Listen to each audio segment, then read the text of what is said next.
Efésios capítulo 2, e vamos ler dos versículos 8 a 10. Efésios capítulo 2, dos versículos 8 a 10.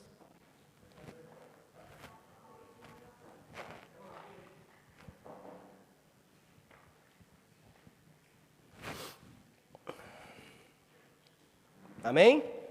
Efésios capítulo 2, de 8 a 10. Diz assim a palavra do Senhor: Pois vocês são salvos pela graça, por meio da fé, e isso não vem de vocês, é dom de Deus. Não por obras, para que ninguém se glorie, porque somos criação de Deus, realizada em Cristo Jesus, para fazermos boas obras, as quais Deus preparou antes para as praticarmos. Amém. Amém, Senhor Deus. Obrigado. Obrigado porque a fé que nós temos é proveniente da Tua graça através do Teu Filho Jesus Cristo, Senhor Deus. Obrigado pela salvação que temos em Cristo Jesus. Obrigado, Senhor Deus, porque até mesmo a fé que nós temos não vem de nós, vem do Senhor. Obrigado, Senhor Deus, por tudo que o Senhor tem feito. Obrigado pela Tua obra nas nossas vidas. Nós te agradecemos. Obrigado pela Tua palavra. Em nome de Jesus, ó Pai, nós te damos honra e glória nessa hora. Amém. Amém. Amém. Irmãos, na semana passada, então, nós começamos a ver juntos sobre a importância para a igreja protestante do dia 31 de outubro.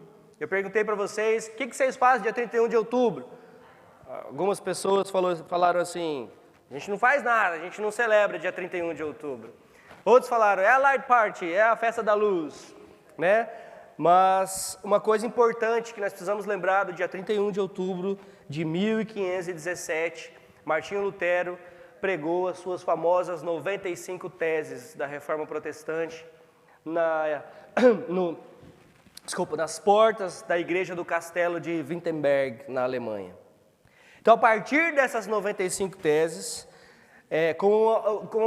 numa tentativa, não, porque a tentativa foi, não é uma tentativa, não, foi uma felicidade, um sucesso que eles tiveram. A partir dessas 95 teses, então, saíram as 5 solas da Reforma Protestante, como uma maneira de sintetizar tudo que ali estava escrito. E isso, claro, diz respeito à nossa salvação. E dessas 95 teses, então, nasceram as 5 solas da Reforma, que é sola Escritura, somente as Escrituras, solus Christus, somente Cristo, sola Fide, somente a fé, sola Gratia, somente a graça, e soli Deo Glória, glórias somente ao nosso Deus. Amém? Graças a Deus por isso. Então, na semana passada, nós vimos juntos, à luz dos escritos de Paulo aos Colossenses, capítulo 3, sobre a supremacia de Cristo, não somente na nossa salvação, mas na criação de todas as coisas. E hoje, então, nós vamos falar sobre fé. Nós vamos falar sobre fé, mas não somente uma fé vazia, mas eu quero falar sobre uma fé que produz obras. E como nós lemos, produzem boas obras. Essa é a fé que nós devemos viver. O que então é uma fé genuína? O que é uma fé salvadora? O que é uma fé que produz obras, que produz boas obras?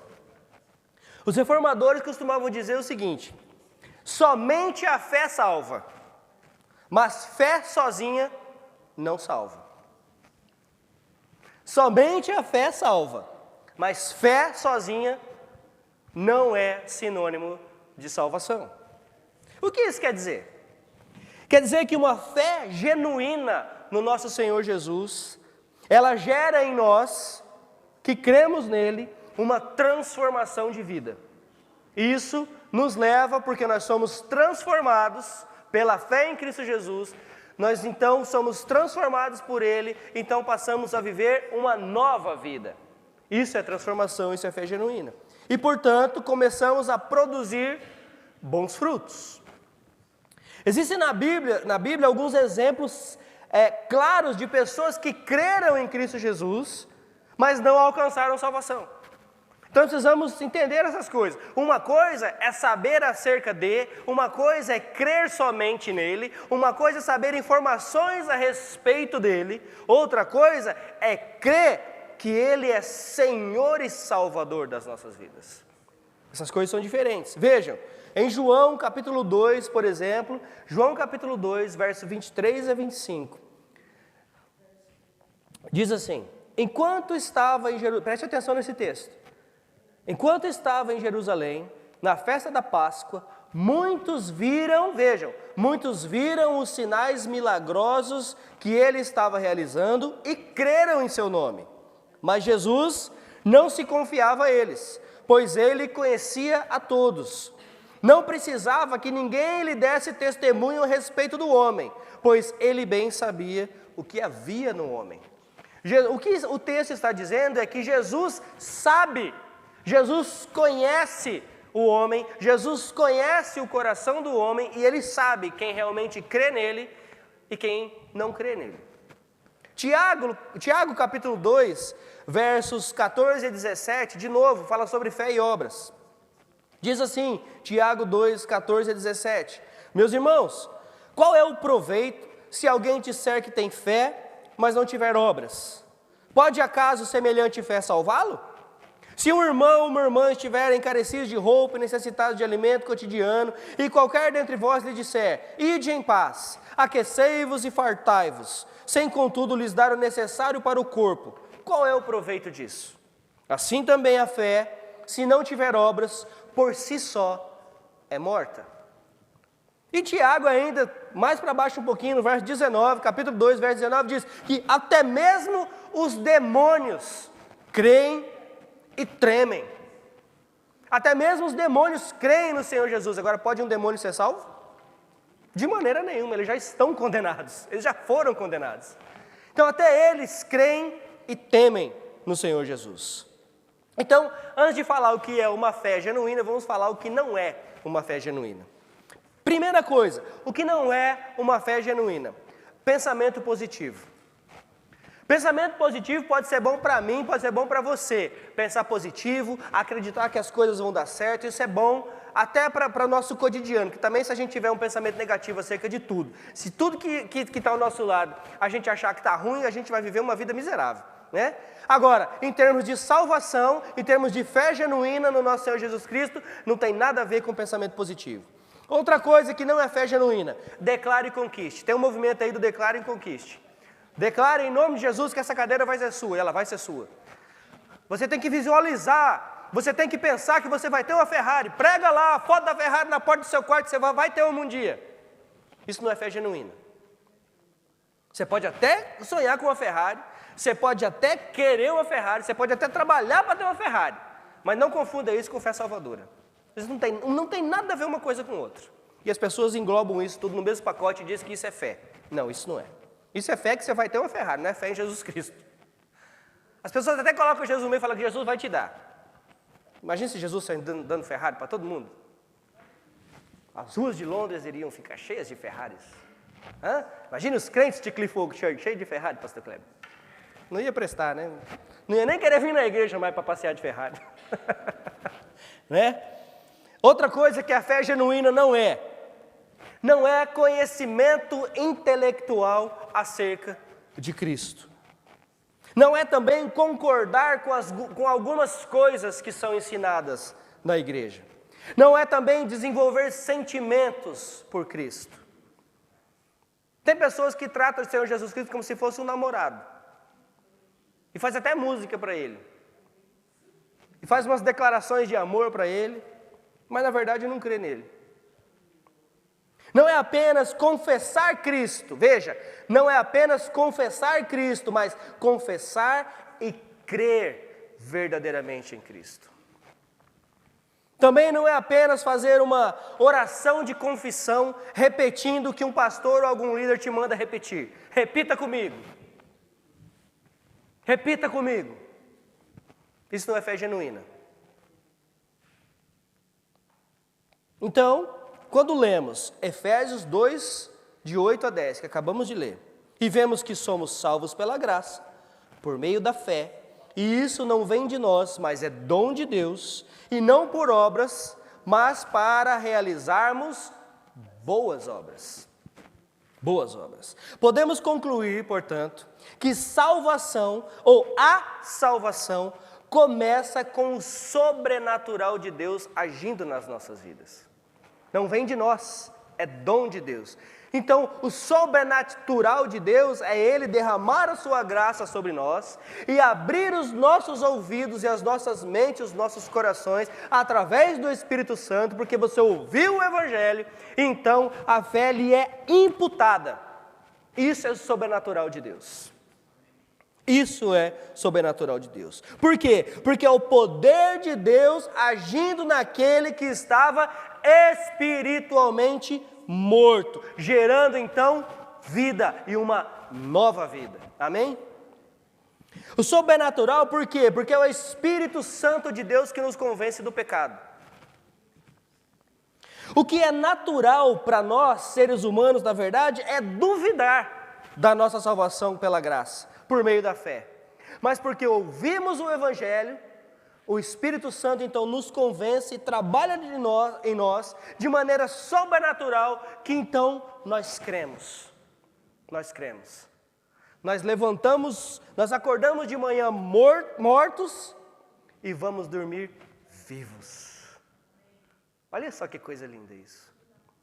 Nós levantamos pela manhã mortos e vamos dormir vivos. Isso é sobrenatural de Deus. João 6,44 diz: ninguém, vejam, ninguém pode vir a mim se o Pai que me enviou não o atrair, e eu o ressuscitarei no último dia. Isso é sobrenatural de Deus. É o Pai quem nos atrai através do Espírito. É Ele quem faz a obra. Se voltarmos um pouquinho no texto de Efésios, capítulo 2, verso 1, Paulo diz: vocês estavam mortos em suas transgressões e pecados. E eu pergunto a vocês, o que pode uma pessoa morta, sem vida, fazer? O que faz uma pessoa morta? Absolutamente nada. Nada pode ser feito. Mas agora, se a gente for um pouquinho para frente, nos versos 4 e 5, Paulo falando a respeito dessa mesma coisa, primeiro ele diz: vocês estavam mortos. E agora ele diz: todavia, Deus, que é rico em misericórdia, pelo grande amor com que nos amou, deu-nos o quê? Vida. Deus deu-nos vida com Cristo, quando ainda estávamos mortos em transgressões. Pela graça vocês são salvos. Irmãos, o texto é muito claro. Quando diz que nós somos salvos pela graça por meio da fé, e isso não vem de nós. O que não vem de nós? Alguns dizem que o que não vem de nós é a graça. Verdade, não vem de nós, mas aqui não é isso que o texto está dizendo, que nós somos salvos pela graça de Deus, por meio da fé, e que essa fé não vem de nós, mas é dom de Deus. E veja, é um presente. O que é graça? Em termos bem populares, em termos como é que eu posso dizer? Simples. Em termos bem simples, o que é graça? Graça é favor imerecido. Deus nos dá aquilo que nós não merecemos. Isso é graça. Deus nos dá aquilo que nós não merecemos, para que tenhamos fé e então possamos ser salvos. Quem nunca se perguntou, por que Deus não me salvou antes? Por que Deus não me salvou antes? Por que Deus me deixou fazer tanta besteira na minha vida? Eu já me fiz essa pergunta várias vezes: Senhor, por que o Senhor não me salvou antes? Por que eu tive que passar por tanta coisa que eu passei? Você já se fez essa pergunta? E a resposta não é outra, senão porque Ele ainda não havia derramado a sua graça sobre nós. Porque quando aprouve a Ele, essa é mais uma prova de que não vem de nós. Quando aprouve a Ele, Ele se revelou de tal maneira que as nossas escamas espirituais caíram e nós conseguimos enxergá-lo da maneira que Ele é. Deus dos deuses e Senhor dos senhores. Veja o que diz Filipenses 1:29. Filipenses 1:29 diz: pois a vocês foi dado o privilégio de não apenas crer em Cristo, mas também sofrer por Ele. Estão vendo aqui? Foi nos dado o privilégio de crer e o privilégio de sofrer. Isso é poder sobrenatural. Não veio de dentro e nem de ninguém, mas do próprio Deus. E isso nos foi dado. Então, nós podemos entender que a fé que temos é algo sobrenatural e eu não tenho participação nenhuma nesse sentido de eu tenho que fazer algo. Ok? Estou falando aqui de fé salvífica. Estou falando de fé salvífica. Nesse sentido, de fé salvífica, eu não tenho participação. É dom de Deus, é Ele quem faz, até a fé que eu tenho, até a fé que você tem, é Deus quem colocou em nós. E graças a Deus por isso, graças a Ele por isso. Agora, portanto, tem uma segunda coisa que demonstra uma fé genuína. Nós vamos falar sobre isso, que é comprometimento. Porque agora temos uma nova vida, certo? Agora somos nova criação em Cristo Jesus, certo? Agora somos considerados embaixadores de Cristo, correto? Então, temos que ter comprometimento. Agora sim eu tenho parte nisso. Agora sim eu tenho responsabilidades aqui. Comprometimento. Quando existe fé genuína, uma fé salvadora, isso nos leva a um comprometimento com o nosso Salvador. O que isso quer dizer? Que nos comprometemos com Ele até o final. Até o final. Isso significa que nos comprometemos com Ele no nosso todo, no nosso ser todo. Não dá para ser meio comprometido, irmãos. Você não é meio salvo. Você não é meio salvo. Então não dá para ser meio comprometido. É como, veja, vou colocar aqui um exemplo bem simples para a gente. Quem aqui já pegou o metrô de Cannintown até Stratford? Todo mundo já fez isso, né? Todo mundo já fez isso. Já pegou o metrô de Cannintown até Stratford? Ok. Então, para você chegar ao seu destino, você está saindo de Cannintown, você quer ir para Stratford. Para você chegar ao seu destino, você precisa se comprometer por inteiro de entrar no metrô, correto? Você não entra no metrô metade, deixa metade para fora. Se você fizer isso, você vai rachar, o metrô vai rachar você no meio. Mas também não dá para ficar do lado de fora e ver o metrô passar e ver o Diego entrar, a Marlene entrar, a Letícia entrar, o Alex entrar, a gente ficar ali e eles foram embora e vão para o seu destino. E eu creio que eu vou chegar lá sem me comprometer de entrar no metrô. Estão entendendo o que eu estou dizendo? Para que você chegue ao seu destino final, que é estar com o nosso Senhor, nós precisamos nos comprometer. Comprometimento com Ele, comprometimento total com Ele. Se você não entrar no metrô e achar que vai chegar em Stratford, você simplesmente não vai sair do lugar. Você simplesmente não vai sair do lugar. Assim é a nossa jornada com o nosso Senhor Jesus Cristo até o céu. Não dá para acharmos que apenas metade de nós vai chegar ao céu. Se você quiser que metade de você apenas chegue ao céu, eu vou te dizer uma coisa verdadeira agora. Nada de você vai chegar ao céu. Nada de nós vai chegar ao céu, se pensarmos assim. Então a nossa jornada, ela precisa de comprometimento. Então uma fé genuína, um comprometimento firme e real com o nosso Senhor Jesus Cristo, não é uma coisa passageira, que hoje eu tenho e amanhã não mais. Isso é sentimento. Concordam? Isso é sentimento. Por exemplo, pega aí um menino desses aí, de 15, 16 anos, que está todo apaixonado. Hoje ama. Amanhã não ama mais. Acabou o amor, da noite para o dia. Pegue aí hoje os casais. Alguns casais têm se casado aí por N motivos, menos por amor verdadeiro. Casa hoje, amanhã separa. Casa hoje, amanhã separa. Alguém ainda já disse, rapaz, casar para quê? Só fica junto, vai separar mesmo. Já até sabe o que vai acontecer. Com Cristo não dá para ser assim. Nós somos considerados, Paulo nos chama de a noiva de Cristo. E essa noiva não é qualquer noiva, é a noiva que o nosso noivo se entregou por mim, em amor. E o meu papel agora é ser submisso a Ele. O papel da noiva é ser submisso a Ele. Isso é fé genuína. E isso é para sempre. Esse casamento é para sempre. Não dá para você casar com Cristo hoje e separar amanhã. Ele não faz isso com você. É por isso que nós não cremos que nós perdemos salvação. Porque é como se eu estou fazendo certo, estou fazendo certo, estou fazendo certo. É por mérito meu. O dia que eu não faço, não vou ser salvo mais. Não dá para ser assim. Porque se fosse assim, não seria por graça, por meio da fé. Isso não é dom de Deus. Isso não vem de vós, é dom de Deus. Como é que eu posso perder uma coisa que não é minha? Como é que eu posso exigir uma coisa que não é minha, que vem de Deus? Como é que eu posso perder se não fui eu que conquistei? Entendem? Não dá para ser assim, não dá para ser pela metade, não dá para ser hoje sim e amanhã não.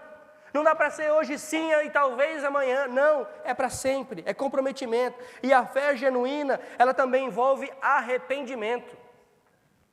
Arrependimento, toda fé genuína passa pelo sobrenatural de Deus, pelo comprometimento, e pelo arrependimento.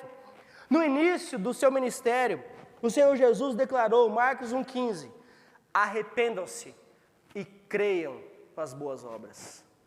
Arrependam-se e creiam no Evangelho. Vejam, fé e arrependimento sempre andam juntos, sempre andam juntos. Não tem como separar um do outro. Não tem como separar um do outro. Sempre estão juntos. Por quê? Porque arrependimento é reconhecer que você não é capaz de gerar sua própria salvação. Arrependimento é reconhecer que sem Cristo você não é nada. De que você não é justo o suficiente. Você então deixa os seus pecados para trás, se arrepende deles. E quando a fé nos leva para Cristo, isso é conversão. Isso é conversão. Você deixa o caminho da perdição e passa a trilhar o caminho da salvação. Isso é arrependimento genuíno. Tanto João Batista, preparando o caminho, em Mateus 3:2, quanto Jesus mais tarde, em Mateus 4:17, disseram exatamente a mesma frase. Arrependam-se, pois o reino dos céus está próximo. Arrependam-se, pois o reino dos céus está próximo. Em outras palavras, a não ser que vocês se arrependam genuinamente, não poderão entrar no reino dos céus. Não poderão entrar, se não existir arrependimento. Em Atos, capítulo 2, depois da vinda do Espírito Santo, Pedro então e os discípulos foram para as ruas pregar o Evangelho.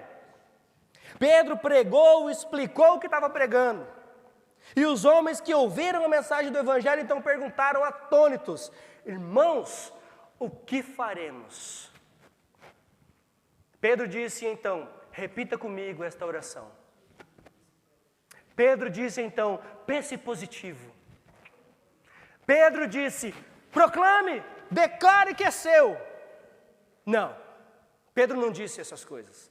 Pedro disse, arrependam-se.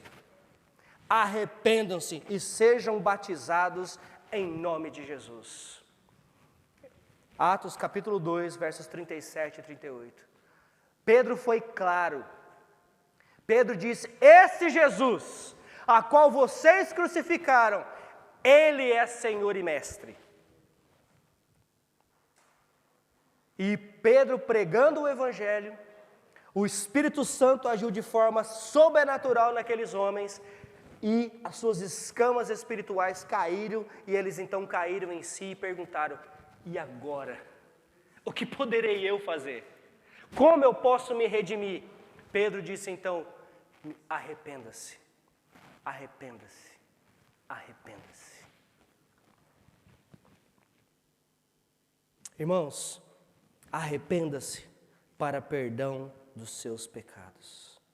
Arrependimento é transformação de mente, de pensamento, de vontade, que vem da palavra grega original metanoia, que foi traduzida como arrependimento, mas ela exige uma transformação total da nossa maneira de pensar, da nossa maneira de querer as coisas, da nossa visão de mundo. Exige uma transformação total da nossa mente. Fé sem arrependimento não é fé genuína. Como eu disse antes, em Tiago capítulo 2, declara que até os demônios creem. Mas os demônios são salvos? Não, absolutamente não.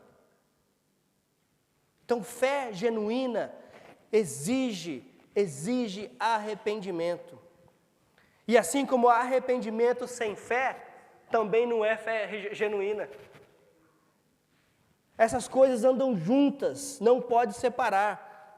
Outra coisa que nós devemos trabalhar nas nossas vidas, submissão ao Senhor. Nós estamos debaixo da autoridade daquele que é o cabeça da igreja. E quem é a igreja?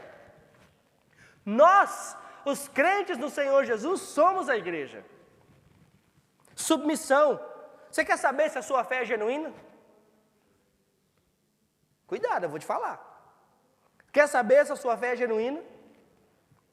Pergunte a si mesmo. O quão submisso ao senhorio de Cristo eu tenho sido?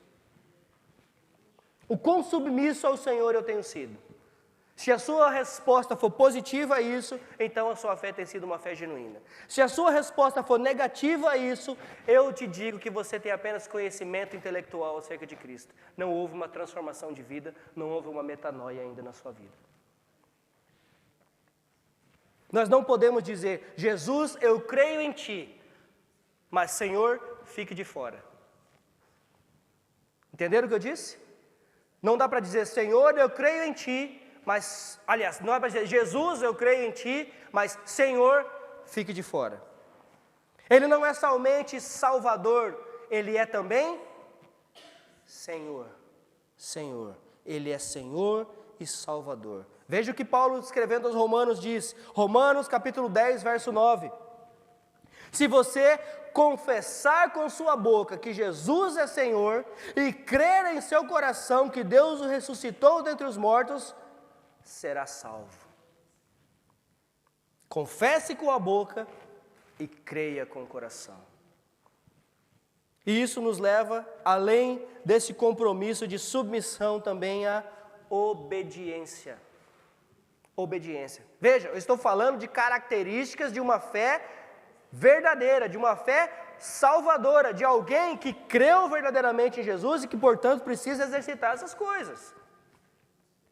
João 3,36 diz, quem crê no Filho tem a vida eterna. Já quem rejeita o Filho não verá a vida, mas a ira de Deus permanece sobre ele. Em outras palavras, creia e seja salvo, rejeite e pereça. Creia e seja salvo, rejeite e pereça. Nunca foi uma sugestão. Essas palavras vêm sempre como ordens para as nossas vidas. Creia, siga-me, obedeça, cumpra. Veja, são ordens, e quem está dando a ordem é o próprio Senhor, é o nosso mestre. E quando nós falamos de obediência total, isso envolve tudo, as nossas mentes, as nossas emoções, as nossas vontades. Por quê? Porque a genuína conversão começa onde, eu já disse? Aqui na mente. Ninguém será salvo a não ser que conheçam a verdade. Amém? E quem é a verdade? Conhecereis a verdade e a verdade vos libertará. Quem é a verdade? A verdade é o nosso Senhor Jesus Cristo. Convicção de que é preciso ter esse desejo por Cristo. Antes eu desejava as coisas mundanas, hoje o meu desejo é para Cristo. É para Cristo. Eu passo a odiar o pecado e amar a Cristo. Eu passo a odiar as coisas mundanas e passo a amar as coisas de Deus. Tem gente que diz que ama Cristo, mas não rejeita e nem odeia o pecado. Como? Como? Como é que eu posso dizer amar a Cristo e continuar amando o pecado e não rejeitar o pecado? E aí é viver na corda bamba, correto? E aí é como você vai na estação pegar o trem para a Estratifa. Só metade da sua perna entra, o resto fica para fora. Uma hora o trem vai te pegar. Uma hora você vai cair na linha. Não dá para ser assim. Não tem como ser assim. Nós precisamos usar esse tipo de ilustração para entendermos, de uma vez por todas, que não dá para andar na corda bamba. Ou você está, ou você não está. Não dá para estar metade hoje e metade amanhã. Não dá para amar hoje e amanhã não amar mais. Não dá para amar a Cristo hoje e amanhã não amar mais. Não dá para amar a Cristo hoje e amanhã amar as coisas do mundo. Essas coisas não dá. Não pode ser assim. Quem é casado aqui? Sabe qual é uma das coisas que você promete no dia do seu casamento? Fidelidade. Você prometeu ser fiel. Só nos momentos felizes, enquanto a mulher estiver bonita, enquanto ela estiver com o cabelo bonito, com o corpo bonito, enquanto as pelancas não vêm. Não. Você prometeu fidelidade. Fidelidade ao seu esposo. Enquanto ele está bonitão, cheio de cabelo, aí a hora que começa a cair os cabelos e a barriga começa a aumentar, como é que faz? Ó, o gordinho fez de Fidelidade.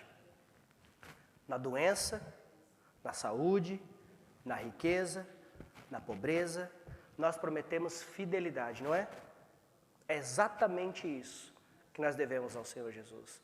Fidelidade. Fidelidade. Vou repetir Romanos, capítulo 10, verso 9. Se você confessar com a sua boca que o Senhor Jesus é Senhor e crer em seu coração que Deus ressuscitou entre os mortos, será salvo. Um todo. E eu deixo te falar uma coisa. Ninguém pode crer por você. Absolutamente ninguém pode crer por você. Ninguém pode fazer por você. Os seus filhos não são crentes porque você é crente. Não é por osmose. A fé não é por osmose. Não é porque você vai à igreja, não é porque você é um crente no Senhor que os seus filhos vão ser. Não. A sua obrigação é ensiná-los o caminho. Mas quando aprouver a Deus, então demonstrar a sua graça e cair as suas escamas, eles então confessarão que o Senhor é o Senhor da vida deles. O nosso papel é ensinar, é pregar o Evangelho. Nós temos essa responsabilidade. Hebreus 12, 2 nos diz que, tendo os olhos fitos em Jesus, autor e consumador da nossa fé. Veja, tendo os olhos fitos em Jesus, mais uma prova de que a fé não vem de mim. Tendo os olhos fitos no Senhor Jesus, autor e consumador da nossa fé, Ele, pela alegria que lhe fora proposta, suportou a cruz, desprezando a vergonha, e assentou-se à direita do trono de Deus. Fé genuína. Começa com Jesus, passa pelo caminho com Jesus e termina com Jesus. É Ele quem dá, é Ele quem sustenta e é Ele quem termina. Nada depende de nós. Filipenses 1,6. Estou convencido de que aquele que começou a boa obra em vocês vai completá-la até o dia de Cristo Jesus. Qual é a boa obra que Cristo começou em vocês? Imagine se a boa obra de Cristo fosse igual às obras do Muller lá em Grace. Imagina, Muller. Quantos anos vocês estão lá já? 4 anos. Terminou a boa obra? Essa obra é interminável. Termina uma e começa a outra. Entende? Mas a boa obra que nós estamos falando é a obra da salvação em Cristo Jesus. É Ele quem começa e é Ele quem termina, quem completa. Hebreus 3,14 diz: pois passamos a ser participantes de Cristo desde que, de fato, nos apeguemos até o fim à confiança que tivemos no princípio. Veja, passamos a ser participantes de Cristo desde que, existe aqui uma condição, desde que, se de fato nos apegamos na fé até o fim. Isso nos remete de volta a Filipenses. Estou convencido que aquele que começou a boa obra vai completá-la até o dia de Cristo Jesus. João, quer mais um? João 8,31. João 8,31 disse Jesus aos judeus que haviam crido nele: se vocês permanecerem firmes na minha palavra, verdadeiramente serão meus discípulos. Se vocês permanecerem firmes, verdadeiramente serão meus discípulos. Aquele que se diz discípulo e não permanece firme na palavra, não é discípulo. A fé viva que nós temos que ter, ela vive Cristo, ela segue a Cristo. Ela não é passiva, ela não é inativa. É uma fé que nos faz participantes. Ou Cristo tem a primazia, ou não tem. E Hebreus 11,6 diz que a fé que nós temos se nós tivermos essa fé genuína, então nós agradaremos a Deus. Mas ele diz que sem fé é impossível agradar a Deus, pois quem dele se aproxima precisa crer que ele existe e recompensa aqueles que o buscam. E qual é a recompensa? A salvação em Cristo Jesus. Essa é a nossa recompensa. Então, irmãos, você crê realmente em Cristo Jesus? Você coloca toda a sua confiança nele? E eu tenho aqui um testemunho para dar pela vida do pastor Kleber e da Patrícia. Os irmãos estavam aqui, nós oramos por eles, nós ficamos preocupados por eles, porque eles estavam procurando uma casa para morar, eles precisavam mudar de casa, eles precisavam mudar de lugar, que a casa que eles estava sendo vendida. E eles tentaram aqui, tentaram acolá. E pastor, dá para dar um jeitinho. Dá para fazer uma coisinha aqui e ali para mudar alguma coisa e a gente conseguir algo bom. Mas eles permaneceram na fé. A oração deles com a gente sempre foi: Senhor, faça a sua vontade nas nossas vidas. O Senhor vai prover. O Senhor vai fazer. Nós esperamos no Senhor. Mas eles não ficaram em casa esperando a imobiliária ir lá bater na porta deles e falar assim: viu, tem uma casa para alugar para você. Não, eles foram atrás. Eles procuraram. Eles se interessaram. Eles tiveram uma fé ativa. Senhor, eu sei que o Senhor vai prover. Então eu vou atrás. E se for essa, o Senhor vai dar. E Deus deu. E eu falei para ele o dia que eu fui lá, que eu conheci a casa: é a melhor casa que eles já moraram aqui até hoje. A melhor. Em tamanho, em espaço, localização. Melhor do que vocês pensaram ou imaginaram. É ou não é verdade? Isso é ter fé. Isso é ter fé. Que Deus pode fazer. Deus pode prover. Qual é o nosso papel? Crer. Acreditar. Fazer o que tem que ser feito. Fazer as coisas certas. Porque Deus honra. Deus honra. E agora eu quero te perguntar de novo: você crê realmente em Jesus Cristo? Você crê que Ele é o seu provedor? Você coloca toda a sua confiança nele? Se você nunca fez isso, eu te convido a pensar sobre isso. Pense sobre tudo que nós falamos aqui essa noite. Vir à igreja não te faz um crente. Crer em Cristo te faz um crente. Participar da igreja não te faz um crente. Crer em Cristo te faz um crente. Crer. Mas pastor, Eu ainda não senti o sobrenatural. Não deu arrepio. Eu não chorei. Eu não passei por essas coisas. Isso são emoções. Isso são emoções. O sobrenatural de Deus para você hoje, eu quero dizer para você o seguinte, para você que está assistindo, para você que está aqui, o sobrenatural de Deus para você hoje é o simples fato de você estar aqui, ouvindo a palavra de Deus. Ouvindo a palavra de Deus. O sobrenatural para você hoje é que você ouça essa palavra e que você coloque isso em prática na sua vida. Não é só ouvir, é o que você vai fazer com isso. Entende? Aí nós podemos entender esse sobrenatural de Deus na nossa vida. Arrependa-se. Arrependa-se. Submeta-se à autoridade do Senhor. Peça perdão pelos pecados. Coloque a sua confiança em Cristo. Coloque a sua confiança no milagre da salvação.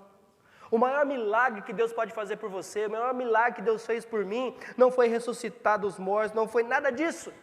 Para mim, para você, o melhor milagre que Deus pode fazer hoje é te dar a salvação em Cristo Jesus.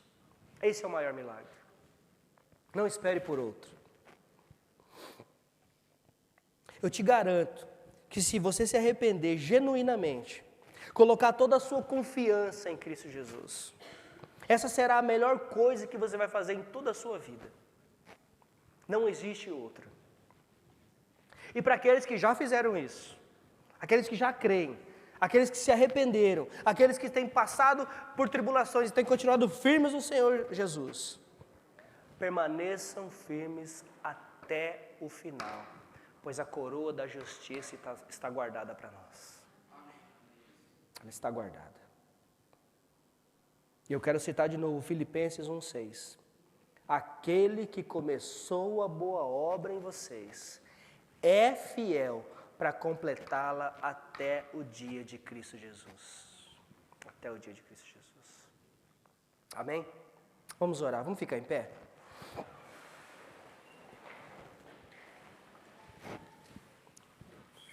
Pai Santo, nós queremos, em nome de Jesus, mais uma vez, glorificar ao Senhor. Glorificar ao Senhor pela Tua graça, pela fé que o Senhor imputou em nós, pela salvação que temos em Cristo Jesus. Senhor Deus, nós glorificamos ao Senhor. Senhor Deus, nós louvamos o Teu nome. Nós glorificamos ao Senhor pela salvação. Pai, obrigado pela Tua palavra, porque ela nos confronta, ela nos exorta e ela nos guia. Ela nos guia para o Senhor. Ela nos leva ao Senhor. Pai, eu oro para aqueles que ainda não tiveram esse encontro verdadeiro com o Senhor. Eu oro para que o Senhor se revele a eles de maneira extraordinária, para que as escamas espirituais caiam dos seus olhos e que eles possam te ver como o Senhor é, o Senhor e Salvador da vida deles. Senhor, para aqueles que já estão com o Senhor, mas que porventura estão desanimados, eu oro, Senhor, dê um novo ânimo, dê um novo fôlego, Senhor, dê a eles um novo impulso para que eles possam continuar firmes na carreira que nos foi proposta. Pai Santo, nós te louvamos, ó Pai, por tudo que o Senhor tem feito na Tua igreja. Nós te louvamos, ó Pai, porque a Tua palavra tem sido o centro de Cliff Oak Church.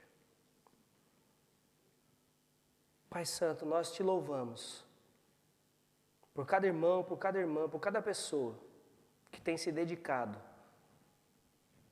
que tem trabalhado na Tua obra para levar o Teu Evangelho. Muito obrigado, Senhor. Muito obrigado porque o Senhor chama, o Senhor capacita e o Senhor tem feito maravilhas no meio do Teu povo. Muito obrigado porque nós não somos, mas o Senhor é fiel. O Senhor tem sido tão fiel nas nossas vidas. Nós te louvamos, Senhor. Nós te agradecemos por tudo que o Senhor tem feito e por tudo que o Senhor ainda vai fazer na vida de cada um de nós. No nome santo do Senhor Jesus. Amém. Amém.